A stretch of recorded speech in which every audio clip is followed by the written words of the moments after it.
God is good. Praise the Lord. Now and forever. Now and forever. Praise the Lord. Palakpak. Maraming grasya.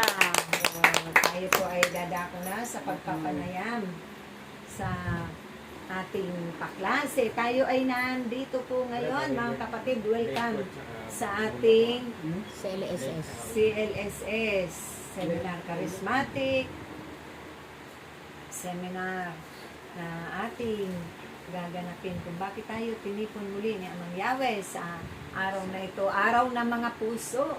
Ito yung pag-aalay natin ng ating puso kay Amang Yahweh.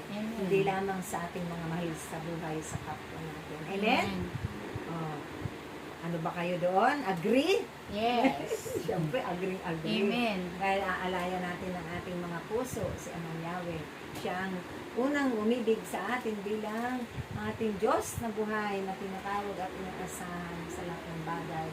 Pero tayo rin ay dapat magbabayad puri sa pamamagitan ng ating pagsunod sa mga mahalaga niyang ipinag-utos at sa ating mga tungkulin bilang nilikha niya sa sanglibutan ito. Tayong lahat ay may pananagutan sa ating kapwa. Diba? Yung lahat ay may pananagutan.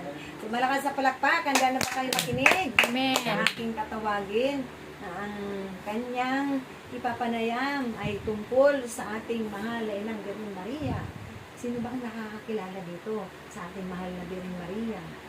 Mga kapatid, kilala nyo ba ang ating mahal na ina ng langit at lupa, si Mama Mary? Amen. At tawagin ko na magpapanayam tungkol sa Mariology.